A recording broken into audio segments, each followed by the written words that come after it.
வணக்கம் நண்பர்களே. கதை கேட்க இணைந்திருக்கும் உங்கள் அத்தனை பேரையும் வரவேற்கிறேன். போன வாரம் மாதிரி இந்த வாரமும் தென்கட்சி கோ சுவாமிநாதன் அவர்கள் சொன்ன இன்னொரு கதையை பார்க்கலாம். ஒரு ஊர்ல ஒரு பெரியவர் இருந்தாரு. அவர் பேரு சோமநாதர். ரொம்ப ரொம்ப நல்லவர். வழக்கமா ஊர்ல பொதுவா ஒரு விஷயம் சொல்லுவாங்க. பணம் இருக்கிறவங்களுக்கு கொடுக்கணுங்கிற மனசு இருக்காது, பிறர் கொடுக்கணும் மனசு இருக்கிறவங்க கிட்ட பணம் இருக்காது அப்படின்னு பொதுவா சொல்லுவாங்க. ஆனா எல்லாரும் இதுல அடங்குவாங்கன்னு சொல்ல முடியாது. சில விதிவிலக்கா சில நல்லவர்களும் இருக்கிறாங்க. அப்படி சோமநாதர் பணம் படைச்ச, நல்ல குணமும் படைச்ச ஒரு நல்ல மனிதர்.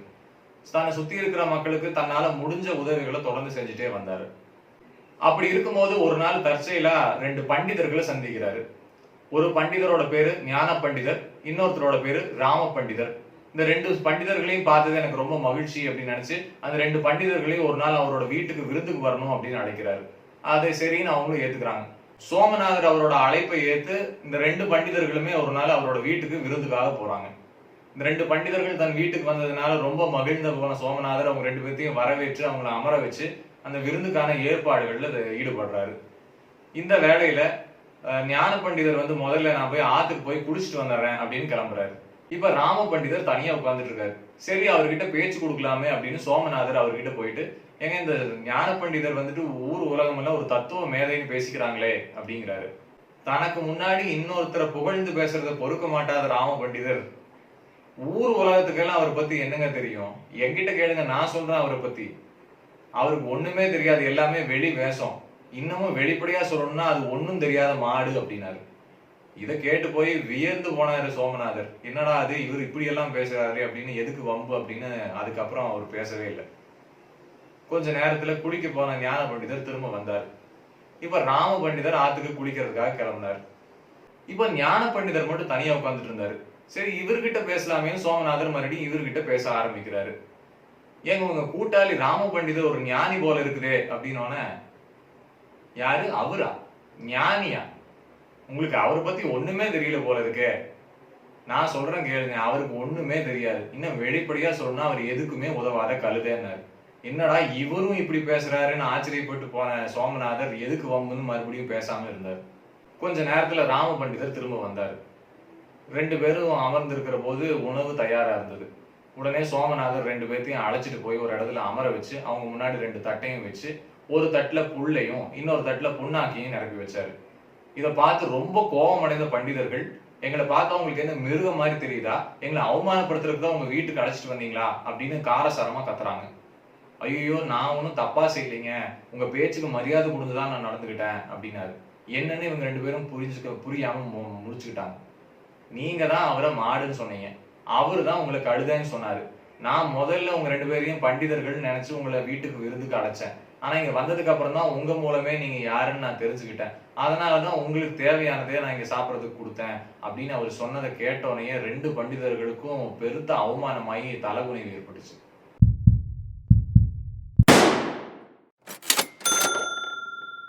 ஆக ஒருத்தர் அதிகமா படிச்சு அறிவாளியா ஒரு பண்டிதரா இருந்தா மட்டும் பத்தாது, அதுக்கு இணையான பண்புகளையும் வளர்த்துக்கணும் அப்படிங்கிற கருத்தை இந்த கதை வலியுறுத்துது.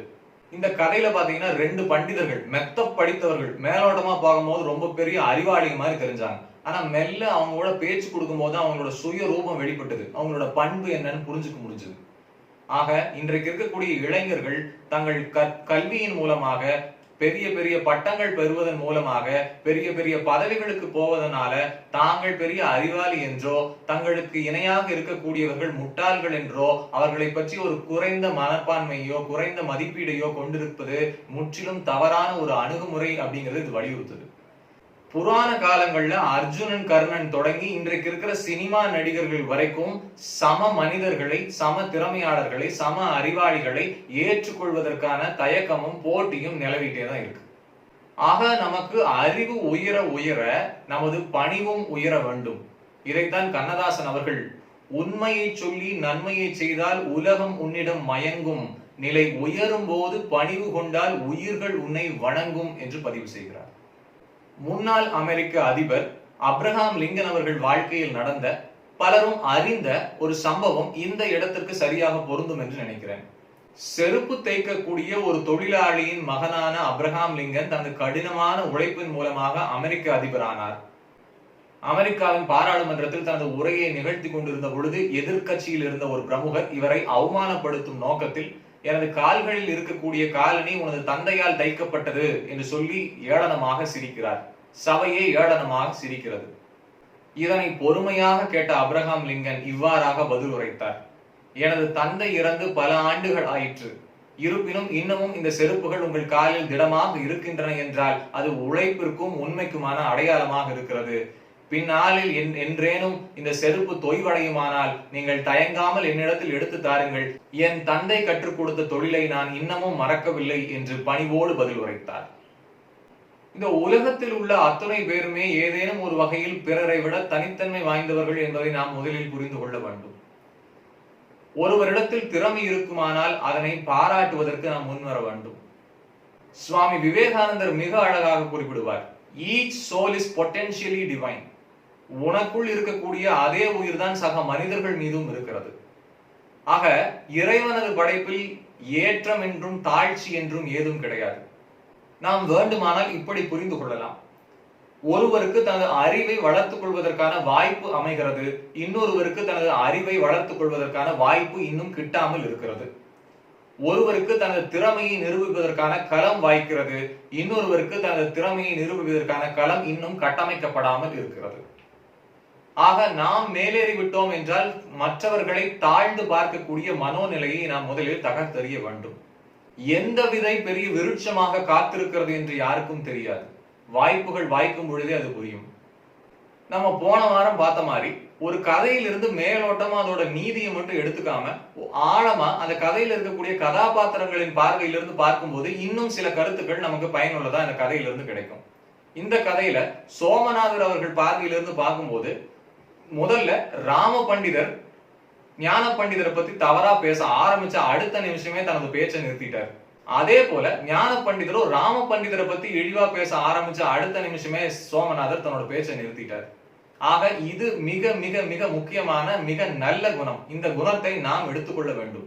எப்பொழுது இன்னொருவரை பற்றி ஒருவர் குறை சொல்கிறாரோ அப்பொழுதே நமது பேச்சை நாம் நிறுத்திக் கொள்வது நல்லது. முடியுமானால் அந்த இடத்தை விட்டு நகர்ந்து விடுவது இன்னமும் நல்லது. ஏன்னா எல்லார் கண்களுக்கும் ரொம்ப கெட்டவனா தெரிஞ்ச துரியோதனன் கர்ணனுக்கு மிக நல்ல நண்பனாக அத்தனை உதவிகளையும் செய்யக்கூடிய உற்ற தோழனாக திகழ்ந்தான். ஒரு நபரை பற்றிய இன்னொரு நபரின் மதிப்பீடை நாம் பொருட்படுத்த தேவையில்லை. காரணம், அந்த மதிப்பீடில் எவ்வளவு உண்மைத்தன்மை இருக்கிறது என்றோ அல்லது அந்த மதிப்பீடு முழுமையான மதிப்பீடா என்றோ நமக்கு தெரிய வாய்ப்பில்லை. இது இன்னும் தெளிவா புரிஞ்சுக்கணும்னா சிலப்பதிகாரத்தையே வாசிக்காம சிலப்பதிகார கதையை மட்டும் கேட்டு இல்லைன்னா நாடகத்தை மட்டும் பார்த்து அந்த கதையோட சாரத்தை மட்டும் தெரிஞ்சு வச்சுட்டு கோவலன் ரொம்ப கெட்டவன் அப்படிங்கிற ஒரு மதிப்பீடோட சிலர் பேசிட்டு இருக்கிறாங்க. என்னதான் அது ஒரு கதாபாத்திரமா இருந்தாலும் கூட கோவலனை பற்றிய ஒரு மதிப்பீடு நமக்கு வருவதற்கு கோவலன் யார் என்று அவனது கட்டமைப்பு, அந்த கதாபாத்திரத்தின் கட்டமைப்பை முதலில் நாம் முழுவதுமாக தெரிந்து வைத்திருக்க வேண்டும். வளைந்த யாக்கை மறையோன் தன்னை பாகழிந்து யாங்கனும் பறைவட வருவும் வேக யானை வெம்மையின் கைகுல ஒய்யன விழித்து அங்கு உயிர் பிறப்பாளனை கையகத்து ஒழித்ததன் கையகம்புக்கு பொய் ஒரு முடங்குகை வெண்கோட்டு அடங்கி மையிருங்குன்றின் விஞ்சை இணைப்ப பிடர் தலை இருந்து பெருஞ்சினம் பிறளா கடற்களிர் அடக்கிய கருணை மறவ என்று மாடல மறையோன் வாயிலாக இளங்கோவடிகள் இப்படியாக கோவலனை உயர்ந்து போற்றுகிறார். இதை பற்றி நமக்கு கவலை இல்லை. அஞ்சலுஞ்சன் அருந்துயிர் கலைகை நெஞ்சுரு துயரம் நீங்குகை என்றாங்கு ஒத்துடை அந்தனர் உரைநூல் கிடக்கையில் தித்திரம் புரிந்தோல் செய்துயிர் நீங்க தானம் செய்தவர்தன் துயர் நீக்கி கானம் போன கணவனை கூட்டி ஒல்கா செல்வத்து ஒருபொருள் கொடுத்து நல்வழிப்படுத்த செல்லா செல்வ என்றும் பேசுகிறார். அதை பற்றியும் நமக்கு கவலை இல்லை. செம்பொன் மாறி செங்கையிற் பொழிய என்று பேசுகிறார். அதை பற்றியும் நமக்கு கவலை இல்லை. கொலைக்கல காதையை தெரிந்து வைத்திருக்கிறவர்கள் அதற்கு முந்தைய அடைக்கல காதையை தெரிந்து வைத்திருக்க வேண்டியது மிக அவசியம். மாடல மறையோன் வாயிலாக கோவலன் முழு பிம்பத்தை இளங்கோவடிகள் கட்டமைக்கிறார். ஆக இதை பற்றிய ஒரு புரிதல் இல்லாமல் இன்னமும் சிலர் தங்கிட்ட இருந்ததுதான் போயிருச்சு, மனைவி கிட்ட இருந்த நகையை வச்சு கூட பொழைக்க தெரியல அப்படின்னு ஏதோ பெரிய எக்கனாமிஸ்ட் மாதிரி பேசுவாங்க. செம்பொன் மாறி செங்கையிற் பொழிய தானம் செய்து அவள் தன் துயர் நீக்கி கானம் போன கணவனை கூட்டி ஒழுகா செல்வத்து ஒரு பொருள் கொடுத்து, இந்த வரிகள் எல்லாம் தெரிஞ்சதுன்னா கோவலனை பத்தின நமது புரிதல் வேற மாதிரி இருக்கும். ஆக ஒருவர் மற்றொருவரை பற்றி குறைத்து பேசுகிறார் என்றால் அத்தோடு அந்த பேச்சை துண்டிப்பதோ அல்லது அந்த இடத்தை விட்டு நகர்வதோ மிக நல்லது. ஒருவரை பற்றி ஒரு மதிப்பீட்டிற்கு வருவதற்கு முன்னதாக அவரை பற்றிய முழுமையான தகவல்களை அறிந்து கொள்வது மிக நல்லது. ஒருவரை பற்றி ஏதேனும் குறை இருப்பதனால் பிறரிடத்தில் சொல்வதற்கு பதிலாக அவரிடத்தில் முகத்துக்கு நேராக சொல்வது நல்லது ஆகிய பண்புகளை இந்த கதையிலிருந்து நாம் எடுத்துக்கொண்டால் வாழ்க்கை மிக இனிமையாக மாறும். நன்றி, வணக்கம்.